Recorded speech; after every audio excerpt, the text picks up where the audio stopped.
देखो, चैप्टर का नाम है हम लोग का सर्कुलर फ्लो ऑफ इनकम। ठीक है, अब यहाँ पे 3-4 वर्ड्स नज़र आ रहे हैं, CIGX-M। पहले तो इसका मतलब समझेंगे क्या होता है CIGX-M। मान लो कि दिस इज़ एंटायर इंडिया और पूरे कंट्री में बहुत सारा गुड्स एंड सर्विसेज बना होगा। लैपटॉप बना, मोबाइल फ़ोन्स बना, फिर हम लोगों ने कपड़ा पहना हुआ वो बना, खाने पीने का सामान बनता है, बहुत सारा सामान बनता है। अब सबसे पहला सवाल है कि सर ये सामान खरीदेगा कौन? Who will purchase these goods and services? सबसे पहले बात करते हैं जी का। जी का मतलब क्या हुआ? गवर्नमेंट। सर जैसे गवर्नमेंट क्या खरीदेगा? सर हमारा मिलिट्री है, मिलिट्री के लिए सरकार क्या करता है बताओ? बंदूक खरीदेगा, गोली खरीदेगा, बुलेट प्रूफ जैकेट्स खरीदेगा। फिर हम लोग सुनते हैं कि उनके कामकाज के लिए एरोप्लेन खरीदा जाता है, फाइटर जेट खरीदा जाता है। सरकारी हॉस्पिटल है, वहाँ पे इलाज करने के लिए सरकार दवाई खरीदेगा। डिपार्टमेंट्स है, income tax department, police department, वहाँ पे यूज़ करने के लिए सरकार गाड़ी खरीदेगा। पंखा, लाइट, ये सारी चीज़ सरकार खरीदता है। तो मतलब कि इंडिया में जो भी सामान बनता है उसको कौन खरीदेगा? एक तरफ हो गया गवर्नमेंट। सर गवर्नमेंट के अलावा क्या कोई और भी होता है जो सामान खरीदता है? इधर आ जाते हैं आई। आई से क्या हुआ? इन्वेस्टमेंट। इन्वेस्टमेंट करना किसका काम है? घर पे बैठे लोगों का या बिजनेसमैन का? बिजनेसमैन का काम है। बिजनेसमैन को यहाँ पे हम लोग बोलेंगे फर्म। तो सर वो लोग भी कुछ सामान खरीदते हैं। कैसा सामान खरीदते हैं? बड़ा बड़ा मशीन्स खरीदते हैं, ज़मीन खरीदेंगे और बहुत सारी चीज़ खरीदेंगे वो लोग। क्यों खरीदेंगे मशीन्स? ताकि उससे सामान प्रोड्यूस करे, और प्रोड्यूस करने के बाद जो गुड्स आएगा वो गुड्स को कौन खरीदेगा? घर पे बैठे लोग, हमारे आपके जैसे। समझ में आ रहा है? फैक्ट्री में जो पैसा मैंने इन्वेस्ट किया, मैंने बहुत सारा 2 करोड़ 5 करोड़ का मैंने मशीन खरीदा। ठीक है, तो मशीन भी तो आसमान से टपका नहीं होगा कि भाई भगवान ने ऐसे अपना हाथ दिखाया मशीन गिर गया। वो मशीन को भी तो किसी ने क्या किया होगा? इंडिया में बनाया होगा।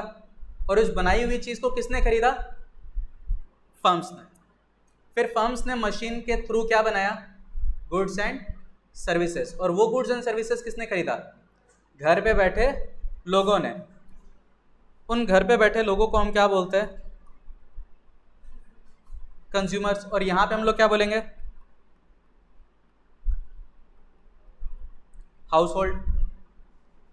तो खत्म सर। इंडिया में या तो सरकार ने खरीदा, या तो फर्म ने खरीदा, या घर पे बैठे लोगों ने खरीदा। क्या इंडिया का सामान और भी कोई खरीदेगा? सर खरीदेंगे। इंडिया के बाहर भी हमारे प्रोडक्ट का डिमांड है। बहुत सारा ऐसा कंट्री है जहाँ खेतीबाड़ी नहीं होता है, एग्रीकल्चर नहीं होता है। फिर जो इंडिया में एग्रीकल्चरल प्रोडक्ट्स है उसको कौन खरीद लेता है? इंडिया के बाहर वाले लोग खरीद लेते हैं। समझ में आ रहा है? जैसे बहुत सारा ऐसा एरियाज है जो पूरा डेजर्ट एरिया होता है, अब वहाँ पे एग्रीकल्चर होता ही नहीं है, तो वो लोग क्या करते हैं? इंडिया को बोलते हैं भाई हमारा पेट्रोल आप ले लो और बदले में हमको क्या दे दो? राइस दे दो, शुगर दे दो, ये सारा चीज़ दे दो। तो जो सामान इंडिया में बना उसका डिमांड सिर्फ इंडिया में है या इंडिया के बाहर भी है? सिर्फ इंडिया के बाहर भी है। तो यहाँ पे लिखा हुआ X-M। एक्स का मतलब क्या हुआ? एक्सपोर्ट। और M का मतलब क्या हुआ? इंपोर्ट। समझ में आ रहा है कि इंडिया में जो सामान बना उसको सरकार ने भी खरीदा, बड़ी बड़ी फैक्ट्रीज ने भी खरीदा, घर पे बैठे लोगों ने भी खरीदा, और बहुत सारा सामान इंडिया के बाहर बैठे लोगों ने भी खरीदा। जो सामान हमने यहाँ से वहाँ पे क्या कर दिया? एक्सपोर्ट कर दिया, बाहर वाले को बेच दिया। लेकिन जिस तरीके से बाहर वाले ने कुछ हमारा सामान डिमांड किया है, तो इंडिया में बैठे हुए लोगों ने बहुत सारा सामान ऐसा भी खरीदा जो कहाँ पे बना था? इंडिया के बाहर बना था। तो फिर उसको आप क्या करिए? उसको आप डिडक्ट करिए, सब्ट्रैक्ट करिए। तो एक्सपोर्ट माइनस इंपोर्ट। तो X-M अगर हम करते हैं तो इसको बोला जाता है नेट एक्सपोर्ट्स। मान लेते हैं कि इंडिया में 5,000 रुपये का सामान हमने क्या कर दिया? बाहर एक्सपोर्ट कर दिया। समझ में आ रहा है? तो इंडिया को बदले में क्या मिला होगा? रुपीस मिला होगा या डॉलर मिला होगा? सर बाहर से हमको क्या मिला होगा? डॉलर्स। सिमिलरली इंडिया ने बाहर से 2,000 रुपये का क्या किया? सामान मंगवाया। हमने 5,000 का सामान इंडिया के बाहर भेजा और बाहर से इंडिया में कितना सामान मंगवाया, 2,000। तो अगर उन दोनों को एवरेज करके देखा जाए तो एक्चुअली हम बोल सकते कि सर हमने बाहर से 3,000 रुपये का फॉरेन एक्सचेंज कमाया है, क्योंकि 5,000 हमको मिला और 2,000 हमने दे दिया। तो फ़ायदा कितने का हुआ, 3,000 का। 5,000 का एक्सपोर्ट में से आप 2,000 का इंपोर्ट माइनस कर दीजिए तो नेट फिगर कितना बचेगा, 3,000 रुपया। ये 3,000 को क्या बोला जाएगा, this is our net exports. देखो यहाँ पे सारा चीज़ का मतलब लिखा हुआ है। सी का मतलब क्या हुआ, कंजम्पशन एक्सपेंडिचर, मतलब किसका खर्चा बोलो, हाउस होल्ड का खर्चा, घर पे बैठे लोगों ने जो खर्चा किया। आई का मतलब क्या हुआ, इन्वेस्टमेंट एक्सपेंडिचर, कौन करेगा, बिजनेसमैन लोग, उसको हम क्या बोलेंगे, फर्म। जी से अपना क्या मतलब हुआ, गवर्नमेंट एक्सपेंडिचर, जो खर्चा सरकार ने किया। और एक्स का मतलब एक्सपोर्ट, एम का मतलब इंपोर्ट, और एक्स माइनस एम क्या हुआ, नेट इंपोर्ट्स। तो इसको हम लोग एक और नाम से पुकार सकते हैं, पता है क्या,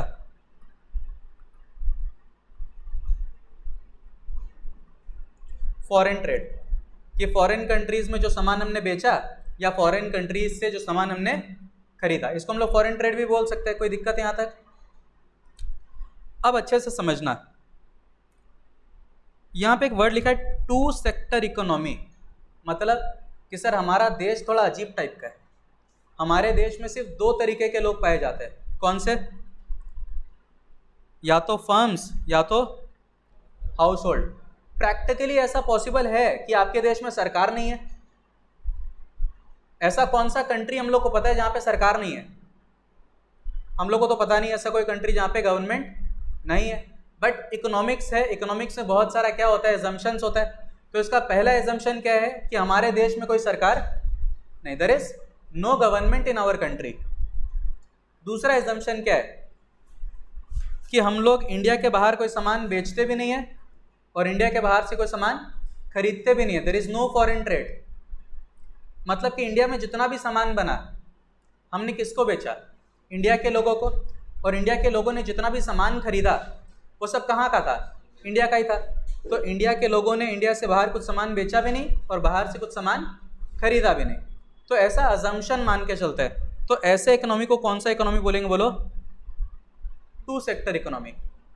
चलो एक पल के लिए मान लिया कि हमारे देश में क्या है, गवर्नमेंट भी है। आप गवर्नमेंट को भी ऐड कर दीजिए, तो गवर्नमेंट को ऐड कर देंगे तो क्या बन जाएगा, 3 सेक्टर इकोनॉमी। फॉरेन ट्रेड को ऐड कर दीजिए, 4 सेक्टर इकोनॉमी। ठीक, हम लोग का मैक्सिमम सिलेबस हम लोग को पढ़ना है एज पर 2 सेक्टर इकोनॉमी। कि आपके देश में 2 ही तरीके के लोग हैं, या तो फर्म्स जिन्होंने सामान बनाया, या तो फिर हाउस होल्ड जिन्होंने सामान खा पी के ख़त्म कर दिया। यहाँ तक क्लियर हो रहा है सबको? चलो वापस से देखते हैं। चैप्टर का नाम देखो, सर्कुलर फ्लो ऑफ इनकम है। अभी तक हम वहाँ तक पहुँचे भी नहीं है। अभी हम बात कर रहे हैं 4 तरीके के सेक्टर, 4 तरीके के इंस्टीट्यूशन होते हैं देश में, C + I + G + X - M। C का मतलब क्या हुआ, कंजम्पशन का खर्चा। कंजम्पशन का खर्चा कौन करेंगे, हाउस होल्ड। I से क्या हुआ, इन्वेस्टमेंट का खर्चा, ये कौन करेगा, फर्म्स। G से क्या हुआ, गवर्नमेंट का खर्चा, कौन करेगा, गवर्नमेंट। और X - M क्या हुआ, एक्सपोर्ट - इंपोर्ट। अब देखो बचपन वाले कॉन्सेप्ट में आ जाता है। किसी भी चीज़ को प्रोडक्शन करना है, अगर किसी भी चीज़ का प्रोडक्शन करना है तो 4 चीज़ों का ज़रूरत पड़ता है। क्या होता है 4 चीज़, लैंड, लेबर, कैपिटल और एंटरप्रेन्योरशिप। लैंड, लेबर, कैपिटल और एंटरप्रेन्योरशिप। लैंड के बदले क्या मिलता है हम लोग को, रेंट। लेबर को क्या मिलता है, वेजेस। कैपिटल के बदले इंटरेस्ट और एंटरप्रेन्योरशिप के बदले प्रॉफिट। ऐसा पढ़ा है बचपन में सब कोई। इससे प्रोडक्शन के लिए 4 चीज़ का ज़रूरत होता है, लैंड, लेबर, कैपिटल और एंटरप्रेन्योरशिप। अब अगेन एक और एजम्पशन, ये माना जाएगा कि ये सारा का सारा फैक्टर्स ऑफ प्रोडक्शन किसके पास होता है, फर्म्स के पास या हाउस होल्ड के पास। ये सब कुछ होता है हाउस होल्ड के पास। ये सब कुछ किसके पास होता है, हाउस होल्ड के पास होता है। मतलब कि यहाँ पे एक इंसान है सर, इस इंसान का नाम क्या है, F। ठीक, मतलब ये किसको डिनोट करता है, एक फर्म को। अब ये भाई साहब बिजनेस करना चाहता है, लेकिन बिजनेस करेगा तो फैक्ट्री बनाना पड़ेगा। फैक्ट्री बनाने के लिए क्या चाहिए? ज़मीन चाहिए। तो ये ज़मीन किसके पास गया मांगने के लिए? हाउस होल्ड के पास, कि भाई साहब आपका एक ज़मीन खाली पड़ा हुआ है, मेरे को दे दीजिए, बदले में आपको क्या दे देंगे? इसका रेंट दे देंगे। तो हाउस होल्ड ने दे दिया उसको ज़मीन, बोला जाओ फैक्ट्री खोलो, खुशी खुशी चला गया। अब पता चलता है कि भाई अगर फैक्ट्री बनाएंगे तो फैक्ट्री में मशीन्स चाहिए, बिल्डिंग खड़ा करना पड़ेगा, उसके लिए क्या चाहिए? पैसा। पैसा भी नहीं है, तो पैसा मांगने के लिए भी किसके पास गया? हाउस होल्ड, कि आप लोग के पास पैसा है, पैसा दे दीजिए, पैसे से हम मशीन खरीदेंगे, बिल्डिंग बनाएंगे। तो हाउस होल्ड ने फिर पूछा बदले में क्या मिलेगा? बोला अरे पैसे के बदले क्या दे देंगे? इंटरेस्ट दे देंगे। तो चलो फर्म ने क्या किया, ज़मीन भी ले लिया, पैसा भी ले लिया, और सब कुछ करने के बाद वो सोचता है प्रोडक्शन करता है। अब प्रोडक्शन करने के लिए क्या चाहिए? लोग चाहिए। लोग कहाँ से मिलेगा? दोबारा गया किसके पास? हाउस होल्ड के पास, कि भैया आइए और हमारे फैक्ट्री में क्या करिए? काम करिए, बदले में आपको क्या दे देंगे? वेजेस दे देंगे। तो यानी कि जितना भी फैक्टर्स ऑफ प्रोडक्शन है, किसने दिया है? किसको? हाउस होल्ड ने दिया फर्म को। ये बात समझ में आ रहा है? अच्छा, कोई भी काम हाउस होल्ड ने फोकट में किया क्या, या बदले में कुछ मिलेगा? क्या मिलेगा? सर रेंट मिलेगा, वेजेस मिलेगा, इंटरेस्ट मिलेगा, ये सब चीज मिलेगा। तो देखो क्या लिखा हुआ है कि किसी भी चीज का प्रोडक्शन करने के लिए अपने को क्या चाहिए? लैंड, लेबर, कैपिटल, एंटरप्रेन्योरशिप, इन चीज का जरूरत होता है ना। Firms produce various goods and services. Goods and services बनाने का काम किसका है? घर का या बिजनेस का? फर्म्स बनाते हैं। By using the different factors of production supplied by, चलिए ये फैक्टर्स ऑफ प्रोडक्शन किसने सप्लाई किया? हाउस होल्ड ने दिया। किसको? फर्म्स को। तो मतलब कि एक तरफ हाउस होल्ड और एक तरफ फर्म। हाउस होल्ड ने फर्म को क्या दे दिया? बोलो, फैक्टर्स ऑफ प्रोडक्शन। बदले में कुछ मिला है या नहीं मिला है? Yes sir. फर्म ने हाउस होल्ड को क्या दिया होगा? पैसा दिया होगा।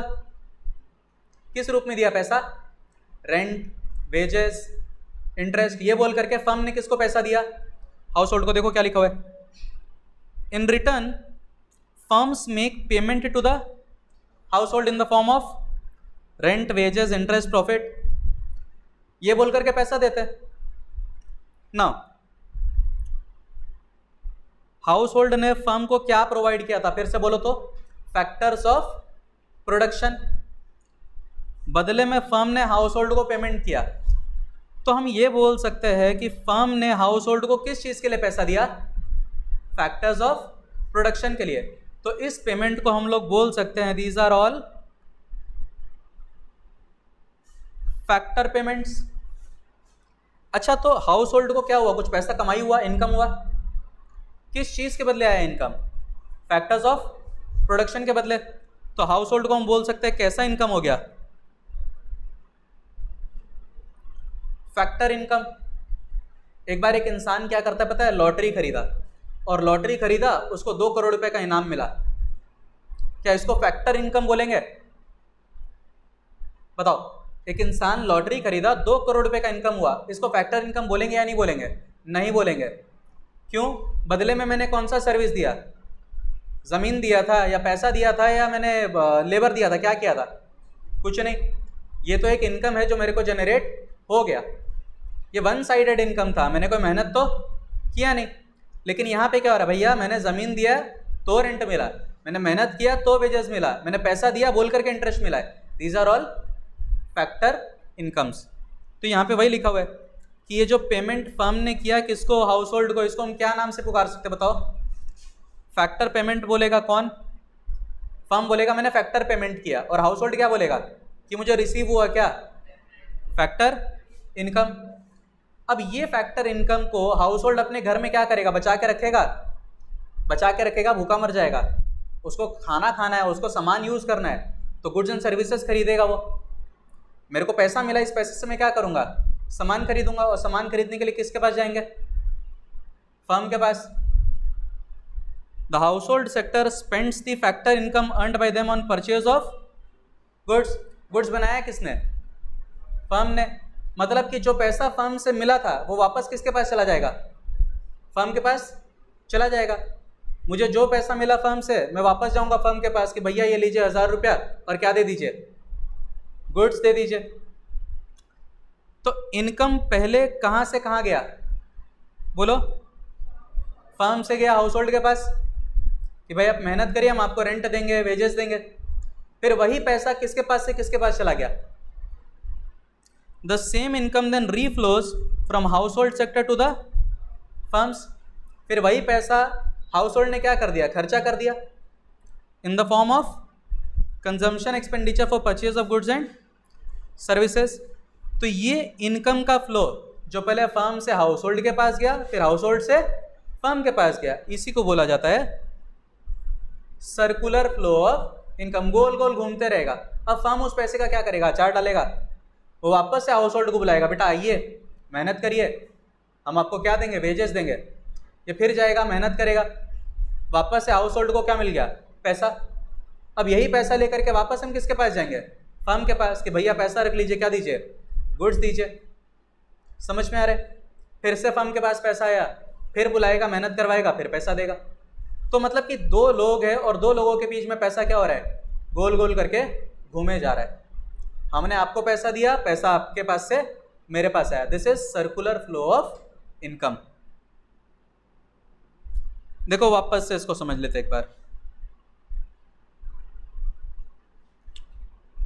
डिफरेंट फैक्टर्स ऑफ प्रोडक्शन चाहिए होता है किसी भी सामान को बनाने के लिए। नाम क्या है उसका, लैंड, लेबर, कैपिटल और एंटरप्रेन्योरशिप। लैंड के बदले क्या होता है, रेंट, लेबर के बदले वेजेस, कैपिटल के बदले इंटरेस्ट और लास्ट में क्या मिलेगा अपने को, प्रॉफिट। अब वापस से पहला कंसेप्ट क्या है कि ये जितने भी फैक्टर्स ऑफ प्रोडक्शन है ये किसके पास है, हाउस होल्ड के पास है या फर्म के पास है।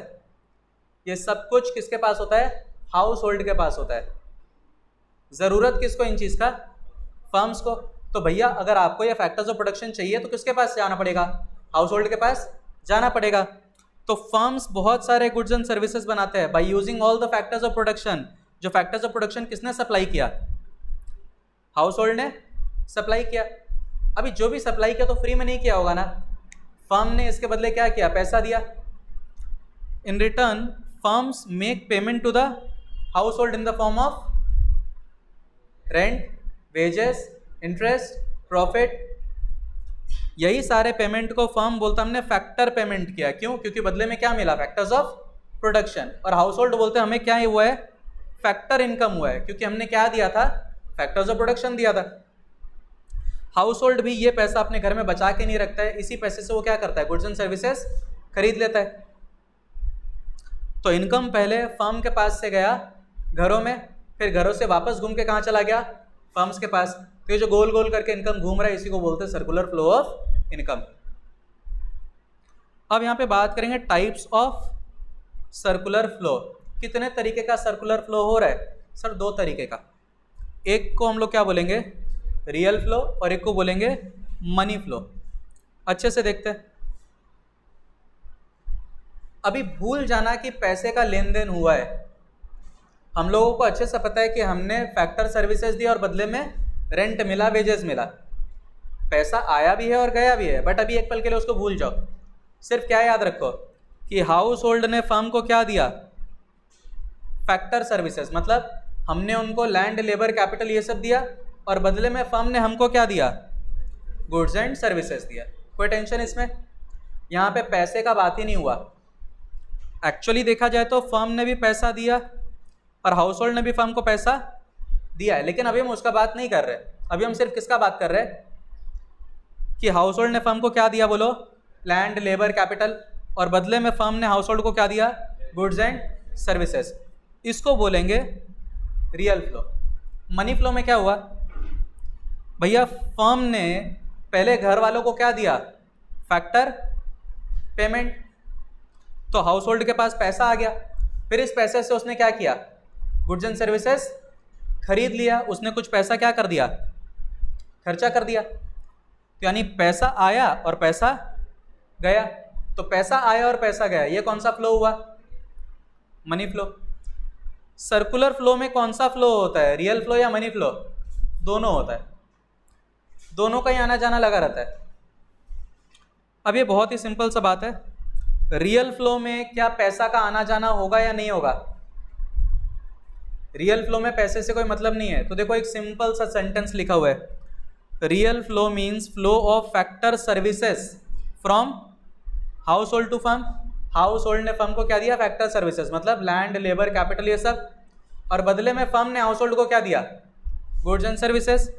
And flow of goods and services from firms to the, पहले किसने किसको क्या दिया? पहले फर्म ने गुड्स दिया या पहले हाउस होल्ड ने सर्विसेज दिया? पहले हाउस होल्ड ने सर्विसेज दिया, बाद में फर्म ने मेरे को गुड्स दिया। तो ये भी यहाँ पे लिखा हुआ है कि first the households provide factor services to the firms and then firms provide goods and services in return. इस रियल फ्लो को और एक नाम से पुकारा जाता है, इसको क्या बोलते हैं हम लोग? फिजिकल फ्लो, क्योंकि नजर आने वाली चीजें यहां से वहां जा रही है और नजर आने वाली चीजें वहां से यहां पे आ रही है। अब there is no exchange of money, only goods and, यहाँ पे पैसे का लेन देन नहीं होता, सिर्फ goods and services. Money flow में क्या हो रहा है? पहले कौन किसको पैसा दे रहा है बताओ? पहले फर्म पैसा देगा हाउस होल्ड को, फिर वही पैसा हाउस होल्ड क्या करेगा? खर्च कर देगा, राइट? तो मनी फ्लो में क्या लिखा हुआ है? Money flow means flow of factor payments from firm to household, और फिर क्या होगा? And then flow of expenditure from household to firms. पहले कौन खर्चा करेगा? First firms make factor payments to the household in return of their factor services, and then households spend this income on purchase of goods and services in the form of consumption expenditure। इसको क्या बोला गया? इसको बोला गया, अब nominal flow का मतलब क्या होता है? जो बस नाम के लिए होता है उसको बोलते हैं नॉमिनल फ्लो। एक्चुअली मेरे पास 100 रुपये का नोट आया, फिर वो 100 रुपये का नोट मैंने तुमको दे दिया, तो मेरे पास बचा क्या? कुछ नहीं, जो आया वो चला गया। लेकिन रियल फ्लो में क्या होता है? क्या मेरे पास पहले गुड्स एंड सर्विसेज था? नहीं था। मैंने तुमको कुछ सर्विसेज दिया और बदले में मेरे को कुछ नया फिजिकल गुड्स मिला। समझ में आ रहा है? In money flow there is no exchange of, there is exchange of money between two sectors. Money flow में there is only an exchange of money. यहाँ पे गुड्स एंड सर्विसेज के बारे में बात नहीं होता। अब अगर दोनों का डिफरेंस समझेंगे तो क्या है? पहला तो डिफरेंस क्या है? मीनिंग, जो ऊपर लिखा हुआ है एग्जैक्टली सेम यहाँ पे लिखा हुआ है, पढ़ लेंगे हम लोग। दूसरा क्या है? एक्सचेंज। रियल फ्लो में किस चीज़ का एक्सचेंज होता है? गुड्स एंड सर्विसेज का। और मनी फ्लो में किस चीज़ का एक्सचेंज होता है? पैसे का। एक अदर नेम है, रियल फ्लो का दूसरा नाम क्या है? Physical flow. मनी फ्लो का दूसरा नाम क्या है? Nominal flow. अब लिखा हुआ है डिफिकल्टी, बात समझना। एक तरफ एक फर्म है और एक तरफ हाउस होल्ड के कुछ लोग। तो फर्म ने हाउस होल्ड को क्या बोला कि भैया आइए और मेरे यहां पे मेहनत करिए, बदले में हम आपको क्या देंगे? गुड्स एंड सर्विसेज देंगे। रियल फ्लो का बात कर रहे हैं हम। रियल फ्लो में क्या होता है? आप मेरे को सर्विसेज दीजिए, हम आपको क्या देंगे? गुड्स देंगे। तो इस इंसान ने बोला भैया मेरे पास ऑलरेडी 4 मोबाइल फ़ोन है, मेरे को मोबाइल फ़ोन चाहिए ही नहीं। तो क्या ये इंसान जाएगा फैक्ट्री में मेहनत करने के लिए? नहीं जाएगा, क्योंकि मेरी मेहनत के बदले आप जो सामान देना चाहते हो मुझे उस सामान का ज़रूरत है ही नहीं। हो सकता है कि ज़रूरत है, बट ऐसा भी हो सकता है कि मुझे उसका ज़रूरत नहीं है। वहीं अगर फर्म ने बोला होता कि एक काम करिए, आप मेरे यहाँ पे मेहनत करिए, हम आपको क्या देंगे? 1000 रुपया देंगे, तो क्या हाउस होल्ड जाता? खुशी खुशी जाएगा, बोला भाई आप पैसा दे दीजिए, फिर पैसे से मेरा जो ज़रूरत का सामान हम खरीद लेंगे। तो पैसे के बदले कोई भी काम करने के लिए तैयार है, लेकिन गुड्स के बदले एक परेशानी आ सकता है कि आप जो सामान मुझे देना चाहते हो शायद उस सामान का ज़रूरत मुझे ना हो। तो वही लिखा हुआ है कि रियल फ्लो में there may be difficulties in exchange of goods and services, but money flow में देयर आर नो डिफिकल्टीज। हम खुशी खुशी आपके यहाँ पे काम करने के लिए तैयार हो जाते हैं, क्योंकि इस पैसे से तो फिर क्या है ना, दुनिया का कोई भी चीज़ खरीद सकता है। देखो, तो वापस से देखा जाए सर्कुलर फ्लो कितने तरीके का हुआ? अभी 2 तरीके का, एक रियल फ्लो और एक मनी फ्लो। रियल फ्लो में क्या होगा? पैसा का आना जाना होगा। क्या रियल फ्लो में हाउस होल्ड ने फर्म को क्या दिया? फैक्टर सर्विसेज, बदले में फर्म ने हाउस होल्ड को क्या दिया, goods and services. Money flow में क्या हुआ, पहले फर्म ने हाउस होल्ड को क्या दिया, फैक्टर पेमेंट, फिर वही पेमेंट को हाउस होल्ड ने क्या कर दिया, खर्च कर दिया सामान खरीदने के लिए, उसको क्या बोलेंगे हम लोग, कंजम्पशन एक्सपेंडिचर। अब यहाँ पे लिखा हुआ है circular flow in two sector economy. हम लोग समझ चुके हैं अच्छे से कि टू सेक्टर इकोनॉमी में क्या होता है, सिर्फ फर्म्स होता है और हाउस होल्ड होता है, गवर्नमेंट भी नहीं होगा और फॉरेन ट्रेड भी नहीं होगा। जितना कुछ हम लोग पहले पढ़ के आए हुए हैं यहाँ पे एग्जैक्टली वापस से रिपीट किया हुआ है, तो तुरंत खत्म हो जाएगा ये। A simple two sector economy assumes the existence of only two sectors, household and firm. It is a closed economy, एक बंधा हुआ इकोनॉमी है। हम लोग बाहर के लोगों के साथ डील नहीं करते, with no government and no foreign trade. Households are the suppliers of factors of production. कौन सप्लाई करता है, household. Firms are the producers of goods and services. अच्छा, फर्म ने जो गुड्स एंड सर्विसेज बनाया उसको इस्तेमाल किसने किया, हाउस होल्ड ने।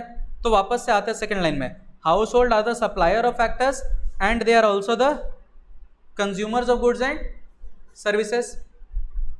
फर्म्स जो गुड्स एंड सर्विसेज बनाते हैं, बेचते किसको है, which are sold to the household. अब यहाँ पे देखो, यहाँ पे रियल फ्लो और मनी फ्लो दोनों को मिक्स कर दिया गया। सबसे पहला अगर बात करें तो पहले क्या हुआ, पहले हाउस होल्ड ने दिया फैक्टर सर्विसेज, कोई तकलीफ। फिर फर्म ने बदले में क्या किया, हाउस होल्ड को दिया फैक्टर पेमेंट्स। अब ये पेमेंट लेकर के घर वाले ने क्या किया, वापस चले गए किसके पास, खर्चा करने के लिए। फर्म को पैसा मिला तो फर्म ने घर वाले को क्या दिया, गुड्स एंड। मतलब कि अगर पैसे का बात करें तो पहले पैसा फर्म के पास से किसके पास गया, हाउस होल्ड के पास, in the form of factor payment. फिर यही पैसा घर वालों ने किसको दे दिया, दोबारा फर्म को दे दिया, इन the form of consumption expenditure. तो पैसा गोल गोल घूम के देखो, जहाँ से निकला था वापस वहीं पहुँच गया। कोई तकलीफ इसमें, there are only two sectors, household और firm. There is no government और foreign trade. Household supplies factor services only to the firms. क्यों, क्योंकि देश में सरकार है ही नहीं, कोई और है ही नहीं, तो हमारे पास जो भी कुछ है देंगे किसको, फर्म्स को ही देंगे। और फर्म्स को भी जो सर्विसेज चाहिए होता है वो सिर्फ किससे लेते हैं, हाउस होल्ड से, क्योंकि दूसरा ऑप्शन ही नहीं है। बदले में हाउस होल्ड को क्या मिलता है, फैक्टर इनकम मिलता है। फिर फर्म्स ने क्या किया, प्रोड्यूस किया और बेचा गुड्स एंड सर्विसेज। किसको बेचा, हाउस होल्ड को। फिर हाउस होल्ड के पास जो पैसा था वो किसके पास चला गया, फर्म के पास। Household spend their entire income for purchase of goods and services. अब यहाँ पे वर्ड मार्क करना, एंटायर इनकम मतलब मान लो कि घर वाले लोगों को 1000 रुपया क्या मिला, वेजेस, तो क्या मुसीबत के लिए 100-200 रुपया बचाएंगे या फिर पूरा खर्चा कर देंगे। नॉर्मली लोग क्या करते हैं, पूरा पैसा खर्चा कर देते हैं, क्योंकि कुछ बचाते भी है, लेकिन यहाँ ऐसा नहीं होगा। यहाँ पे बोला गया कि हम पूरा का पूरा पैसा क्या कर देंगे, खर्च कर देंगे।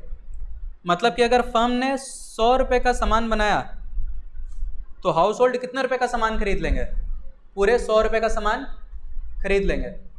अगर फर्म ने 1000 का सामान बनाया तो हाउस होल्ड 1000 रुपये का सामान खरीद लेंगे। हमारे घर में एक भी रुपया का क्या नहीं होता, सेविंग्स नहीं होता।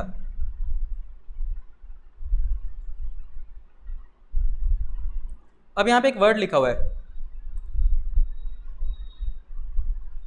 Production generates factor income. मेरा पहला सवाल कि फैक्टर इनकम किसको होता है, फर्म्स को या घर वालों को? घर वालों को होता है, क्योंकि सर हमने फैक्टर्स ऑफ प्रोडक्शन दिया, बदले में हमको क्या मिला, वेजेस, रेंट, ये सब मिला।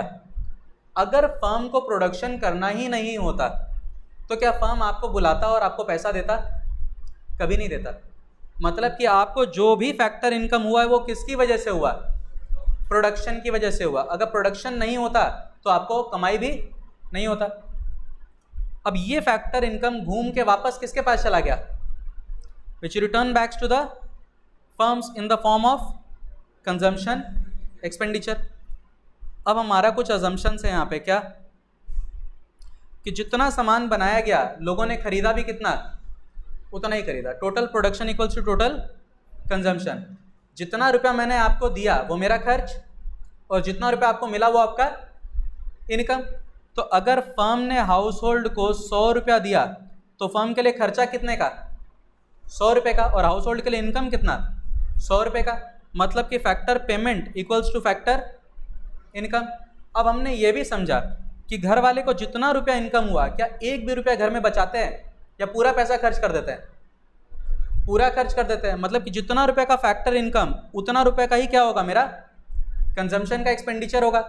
और जितना रियल फ्लो होगा उतना ही मनी फ्लो होगा। जितने का गुड्स होगा उतना ही हम क्या करेंगे? कंजम्पशन एक्सपेंडिचर कर देंगे।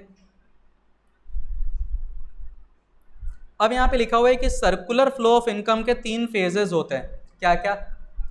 जनरेशन, डिस्ट्रीब्यूशन और डिस्पोजिशन। जनरेशन फेज में क्या होता है? Firms produce goods and services. इसके बाद डिस्ट्रीब्यूशन फेज में क्या होता है? Factor incomes are distributed among the. आपने गुड्स एंड सर्विसेज बनाया, मेहनत किया हमारे लिए, बदले में फर्म ने हाउस होल्ड को क्या दिया? पैसा दिया, रेंट, वेजेस, ये सब। अब फिर घर वाले लोग क्या करते हैं? इस पैसे को बचा के रखते हैं क्या, या उड़ा देते हैं? उड़ा देते हैं। इसको बोलते हैं disposition. Factor income is spent in the form of consumption expenditure. अब इन्हीं 3 चीज़ को ऐड कर देंगे तो सर्कुलर फ्लो ऑफ इनकम का डेफिनेशन बन जाएगा। देखो अभी तक जितना भी कुछ पढ़े उसी के बेसिस पे डेफिनेशन है। सर्कुलर फ्लो ऑफ इनकम में भी defined as a cycle. Cycle क्यों? एक गोल चक्कर घूम रहा है, तुम्हारे पास से मेरे पास, मेरे पास से तुम्हारे पास। Generation of income in the production process. ये पूरा इनकम किस प्रोसेस में जनरेट हो रहा है? प्रोडक्शन के प्रोसेस में। It's distribution among the factors of. फिर ये इनकम किसके बीच में बांटा गया? हाउस होल्ड के बीच में बांट दिया गया। फिर हाउस होल्ड ने उस इनकम का क्या किया? Disposition in the form of consumption expenditure by the house hold on purchase of goods and services produced by the firms. तो देखो थोड़ा डिफिकल्ट डेफिनेशन जरूर हो सकता है, लेकिन इसको ब्रेक करके समझेंगे तो समझ में आना चाहिए। ठीक है, कि प्रोडक्शन के प्रोसेस के दौरान इनकम जनरेट हुआ, गुड्स एंड सर्विसेज प्रोड्यूस हुई, और ये इनकम किस में बांट दिया गया? हाउस होल्ड में बांट दिया गया। फिर हाउस होल्ड ने उस इनकम को क्या किया? कंजम्पशन एक्सपेंडिचर के रूप में खर्च कर दिया। इस चैप्टर का last topic stock and flow concept. बहुत ही सिंपल सा चीज है, स्टॉक कॉन्सेप्ट और फ्लो कॉन्सेप्ट। एक सिंपल से एग्जाम्पल के थ्रू समझेंगे, अदरवाइज हम लोग को समझ में नहीं आएगा।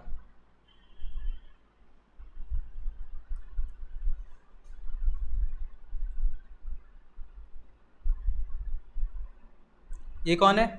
शालू। और ये कौन है? अच्छा, कालू तो लड़का होगा। चलो ठीक है, और हम लोग इसको ब्लैक कलर का भी बना लेते हैं, रियलिस्टिक लगेगा। ठीक है, तो एक बार कालू ने शालू को पूछा, ठीक है, कि भाई तुम कितना रोटी खाती हो? तो शालू ने बोला 300। कालू के होश उड़ गए, बोले इससे शादी नहीं करेंगे, देखो घर बर्बाद अपना। तो फिर शालू ने बोला अरे बेशरम इंसान, साल में 300 खाते हैं, डेली का नहीं। तो कालू ने बोला अरे गधी, तो बताना तो चाहिए ना कि साल का 300, मेरे को क्या सपना आएगा?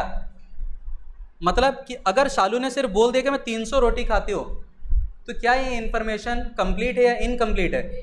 इनकम्प्लीट है। मेरे को इससे कुछ समझ में नहीं आया, बताना पड़ेगा 300 पर ईयर, अदरवाइज समझ में नहीं आएगा। समझ में आया? तो शालू ने भी कालू को पूछा कि तुम कितना पैसा कमाते हो? कालू ने बोला 500 रुपया। तो शालू ने भी बोल दिया यार तुम तो महागरीब इंसान हो, तुमसे शादी कौन करे? बोले अरे गरीब पर आवर, मैं हर घंटे में 500 रुपये कमाता हूँ। बोला ऐसा समझाओ मेरे को, मुझे तो लगा 500 रुपये साल में कमाते हो। समझ में आया? तो मतलब कि जब तक हमने क्या नहीं बताया, पर ईयर नहीं बताया, पर आवर नहीं बताया, पर मंथ नहीं बताया, तब तक इस इंफॉर्मेशन का कोई वैल्यू नहीं था। ये बात समझ में आया? चलो ठीक है, कालू का अगला क्वेश्चन, किचन में जाओ और चेक करके बताओ डब्बे में कितना रोटी है। तो शालू ने काउंट करके बोला 4। क्या यहाँ पे पर मंथ पर ईयर ऐसा कुछ यूज करना जरूरी है? ये तो हम अभी के अभी काउंट करेंगे और बता देंगे, यानी कि यहाँ पे किसी टाइम पीरियड का रिक्वायरमेंट नहीं है। शालू ने भी कालू को पूछा तुम्हारे जेब में कितना पैसा है, काउंट करके बताया 15 रुपया। ठीक, तो यहाँ पे भी पर मंथ पर वीक ऐसा कुछ चाहिए क्या?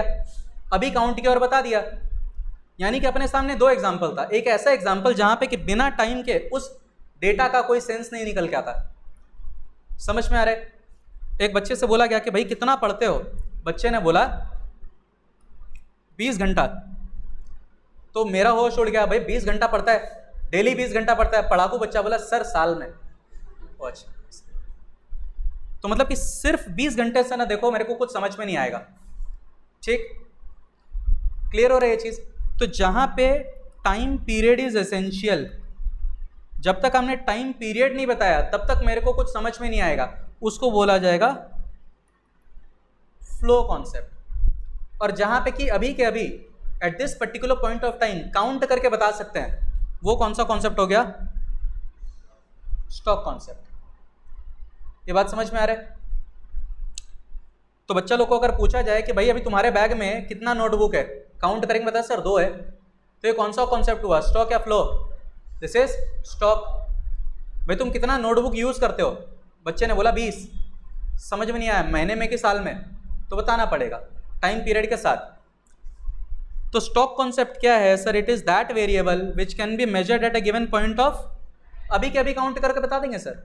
For example stock lying in the godown, मैंने पूछा कि गोडाउन में कितना सामान पड़ा है, तो सर 2 मिनट दीजिए, काउंट करके बता देंगे आपको।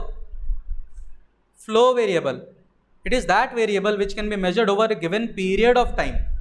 भाई तुम कितना प्रोडक्शन करते हो? हमने बोला 100 यूनिट। तो देखो फिर बेवकूफ़ वाला बात, रोज 100 यूनिट बनाते हो, महीने में बनाते हो, साल में? ये बताना पड़ेगा। बच्चे को पूछा कि कितना एप्पल खाते हो, उसने बोला सर 10। तो क्या कंप्लीट इंफॉर्मेशन है इनकम्प्लीट? इनकम्प्लीट है भाई। रोज का 10 खाते कि हफ्ते में या महीने में? बताना पड़ेगा। समझ में आया? फ्रिज में कितना एप्पल रखा हुआ है? This is stock concept, count करेंगे बता देंगे। दोनों का डिफरेंस क्या है? देखो पहला तो मीनिंग है टाइम पीरियड, स्टॉक में किसी टाइम पीरियड का जरूरत नहीं होता, there is no requirement of time period, it does not involve time period. और फ्लो कॉन्सेप्ट में टाइम पीरियड का जरूरत होता है। एग्जाम्पल का बात करें तो stock in godown and flow concept में goods produced in a month. तो देखो हम लोग का ये चैप्टर ओवर हो चुका है, सर्कुलर फ्लो ऑफ इनकम।